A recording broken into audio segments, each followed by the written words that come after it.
Selamat pagi para netizen dimanapun kita berada, salam inspirasi bagi kita semua ya. Survei elektabilitas kalah dari Prabowo dan Ganjar. Anies mengatakan angka sesungguhnya itu 14 Februari, bukan sekarang. Kena tamparan keras lembaga survei hari ini begitu ya. Kemana lembaga-lembaga survei hari ini? Setiap pekan membangun opini, keluarlah muncul Pak Ganjar di urutan pertama. Muncul lagi sepekan yang lalu begitu kan ya, dari survei sana sini begitu. Urutan Anies Baswedan nomor 3 begitu ya. Lembaga survei hari ini begitu kan sudah tidak dipercaya oleh masyarakat. Karena apa? Karena banyak yang kemudian membangun opini dibayar di situ begitu kan. Walaupun di satu sisi ya metodenya sudah jelas di situ begitu. Tapi metode kan bisa dirubah begitu ya. Dan pada akhirnya Anies Baswedan hanya mengatakan begitu. Angka sesungguhnya yaitu adalah 14 Februari, bukan sekarang. Dan akhirnya apa? Kena tampol begitu ya. Malu sendiri mereka begitu. Bagaimana untuk membangun opini ketika Anies Baswedan saja sudah tidak percaya. Masyarakat sudah tidak percaya terhadap lembaga-lembaga survei yang hari ini ada begitu ya. Kenapa? Karena mesti dibayar begitu. Tidak mungkin begitu ya merekrut orang ya, lalu kemudian untuk menyorvei satu persatu orang, menelpon sana sini tanpa ada bayaran di situ begitu. Maka logika-logika inilah masyarakat sekarang sudah cerdas begitu. Sudah setidaknya ya di demokrasi modern hari ini membangun opini dengan narasi-narasi apa yang didapatkan oleh informan di situ begitu yang kemudian tidak valid begitu ya. Contoh saja di Turki begitu, bagaimana Erdogan kalah luar biasa di situ begitu. Dalam lembaga survei di situ ya terafiliasi kepada cawapres ya, dan pada akhirnya sekarang terbukti Erdogan menang di situ begitu. Di 2017 yang lalu ya Anies Baswedan di situ begitu. Di 2017 ya Anies Baswedan menjadi gubernur, kalah ya dalam surveinya tapi kok menang begitu. Tetapi mari kita baca terlebih dahulu komentar-komentar netizen. Ini menarik, sangat luar biasa ya. Ini komentar-komentar dari netizen ya. Survei elektabilitas kalah dari Prabowo dan Ganjar. Anies mengatakan angka sesungguhnya itu 14 Februari, bukan sekarang. Katanya begitu ya. Tapi kenapa masih pada panik ya dan takut kepada Anies Baswedan menang ya? Orang jahat itu hidupnya selalu tidak tenang, panik dan gelisah, katanya begitu ya. Dalam kantong saya beda lagi angkanya karena sumbernya berbeda. Betul begitu kan? Surveinya si A berbeda, surveinya sana berbeda, artinya apa? Kan tidak kompak begitu. Walaupun sekarang istana katanya memelihara ya para yang namanya survei begitu kan ya. Jadi artinya apa ya? Melihat dari terobosan-terobosan sekarang begitu. Ketika melihat bahwa gagasan-gagasan yang ada di Ganjar, gagasan di Pak Prabowo, gagasan di Anies Baswedan, yang paling tepat membangun gagasan dan ide dan perubahan bangsa kita, yaitu hanya adalah Anies Baswedan di situ. Bayangkan begitu ya. Jadi kalau muncul survei seperti itu begitu kan, dibayar miliaran di situ, bayangkan begitu kan, itu uang siapa begitu kan ya, kalau bukan uang rakyat di situ begitu ya. Dan pada akhirnya banyak yang korupsinya luar biasa.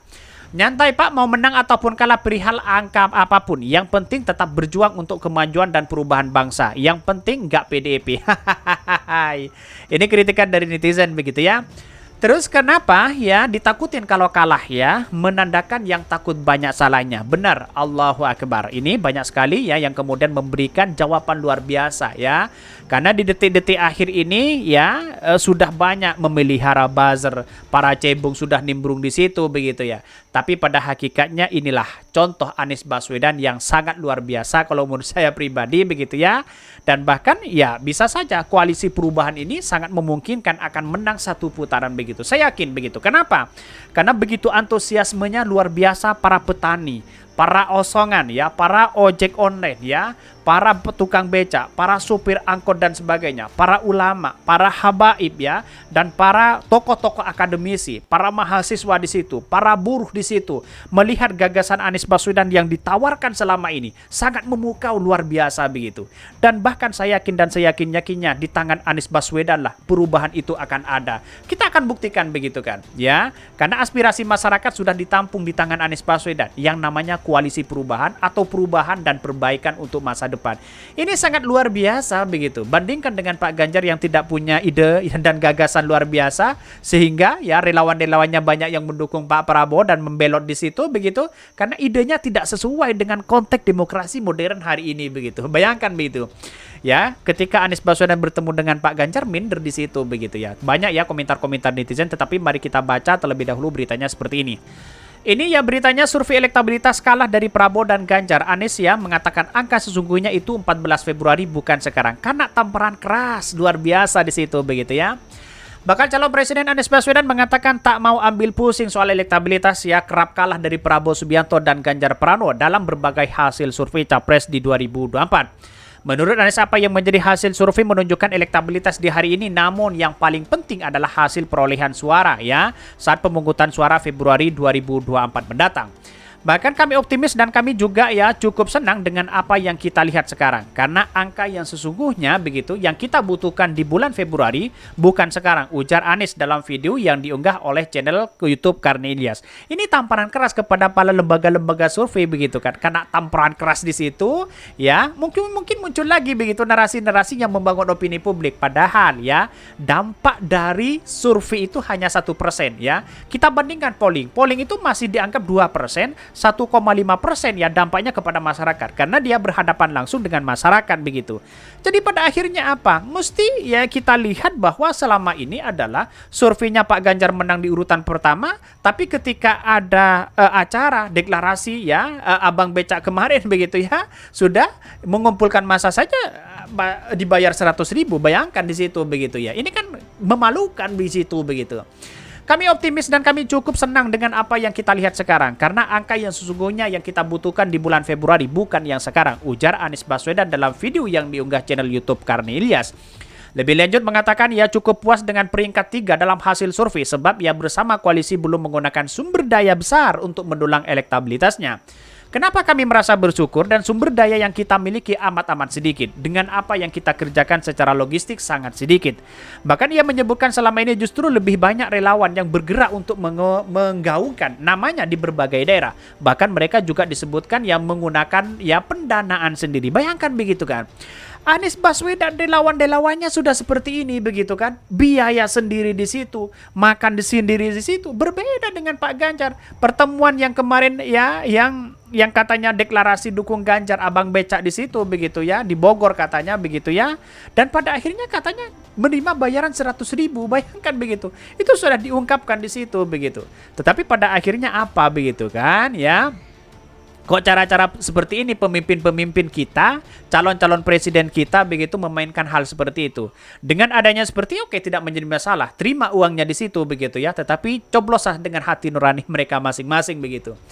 Hasil survei yang kerap untuk menunjukkan angka yang berpaut tidak terlalu jauh antara peringkat 1 sampai 3 yang masih merupakan angka margin of error.